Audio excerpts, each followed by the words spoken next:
সকলো ফালৰ পৰা ওলাই আহিল ৰাইজ দীৰ্ঘদিনীয়া এটা সমস্যা সমাধানৰ দাবীত একত্ৰিত হল টিহুৰ 5খনকৈ গাঁৱৰ গয়া ৰাইজ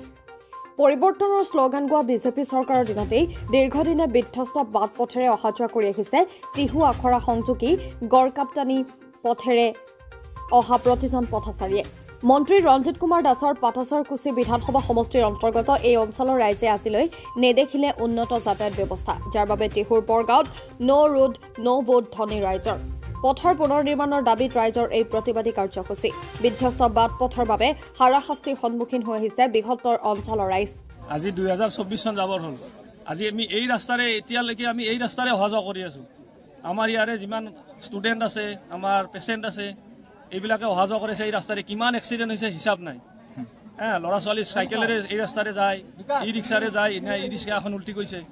তথাপিতো আজি 24 চনত যদি আমি এই অৱস্থা থাকিব লগা হয় চৰকাৰেতো কৈ আছে উন্নতি হৈছে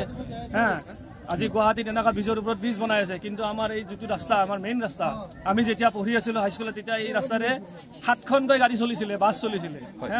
আমাৰ যিমান টিহু অঞ্চলৰ মানুহ আছিলে এইফালেদি নলবাৰী গৈছিলে এইফালেদি আমাৰ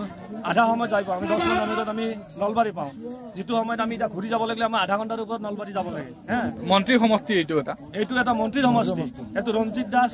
ডাঙৰীয়া দেৱৰ এইটো নিজ সমষ্টি তেখেতে বহুত কামত আহে ইয়াতে কোনোবা মৰিলে আহে কোনোবাৰ বিয়া হ'লে আহে খবৰ ল'ব আহে কিন্তু এই ৰাস্তাটো তেখেতে নিজে অহা যোৱা কৰি পৰখি আনকি আহি গৈছে তেওঁ ইয়াতে পঞ্চায়তত কিবা এটা উদ্যমী আমাৰ সেইবিলাক নালাগে নহয় আমাৰ ৰাস্তাটো লাগে ৰাস্তাটো ইমান ইম্পৰ্টেণ্ট বস্তু চবৰে এইটো লাভ হ'ব এইটো আমি একজন মানুহৰ কথা নহয় কোনো আমাৰ গোটেই ৰাইজৰ সৰ্বসাধাৰণৰ ৰাস্তা আজি গোটেইখিনি ওলাই আহিছে আজি সব মানুহ 5খন গাঁৱৰ মানুহ ওলাই আহিছে 5খন গাঁৱৰ ইয়াতে গাঁও উন্নয়ন কমিটি ইয়াতে জড়িত আছে প্ৰতিটো দল সংগঠন আছে আছু আছে ইয়াতে সব কোনো এটা দল ভেদ নাই আমি কোনো বিজেপিৰ এগেইনষ্টে কৰা নাই কোনো আমি কংগ্ৰেছ বিজেপি আমি কৰা নাই আমাক ৰাস্তাটো চবৰে প্ৰয়োজন গতিকে আমাৰ ৰাস্তাটো অতি শীঘ্ৰে আমাৰ ৰাস্তাটো লাগে আৰু এই যেতিয়ালৈকে ৰাস্তাটো আমাৰ নহয় তেতিয়ালৈকে ধৰ্ণা চলি থাকিব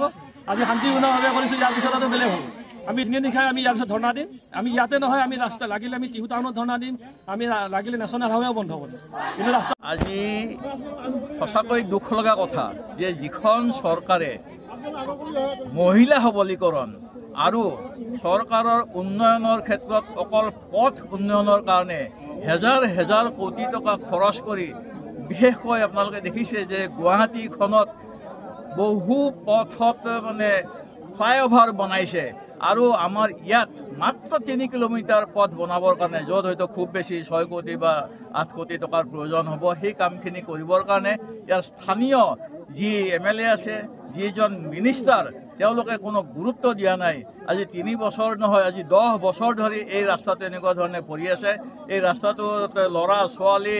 বহু চিকিৎসাৰ কাৰণে বেমাৰী গাড়ী মটৰ যাতায়াতৰ সুচল হৈ আছিল এটা সময়ত কিন্তু আজি বিধ্বস্ত হোৱাৰ কাৰণে ল'ৰা ছোৱালীৰ গাড়ী মটৰ এক্সিডেণ্ট হৈছে বেমাৰী হৈছে ঘূণীয়া হৈছে গাড়ী মটৰ ভাঙিছে এই ৰাস্তাটোত যোৱাৰ কাৰণে এই কথাবোৰ যদি ইয়াৰ জনপ্ৰতিনিধিজনে চিন্তা কৰি পেলাই ব্যৱস্থা নলয় আৰু এতিয়ালৈকে লোৱা আমি দেখা নাই সেইকাৰণে আজি এই প্ৰতিবাদ আমি ইয়াত কৰিব লগা হৈছে ইয়াত মহিলাসকল ওলাই আহিছে দুখ লাগে যিসকল মহিলা সবলীকৰণৰ কাৰণে তেওঁলোকক বিভিন্ন সুবিধা দিয়া বুলি চৰকাৰে প্ৰচাৰ চলাইছে ঢাকঢোল বজাইছে সেই মহিলাসকলক আজি আমি পথত আগবঢ়াব লগা হৈছে প্ৰতিবাদ সাব্যস্ত কৰিব লগা হৈছে যে অতি সোনকালে তেওঁলোকৰ অন্তৰত তেওঁলোকৰ মনত খুন্দা খাওক যে এই ৰাস্তাটো সোনকালে ভাল কৰি দিয়ে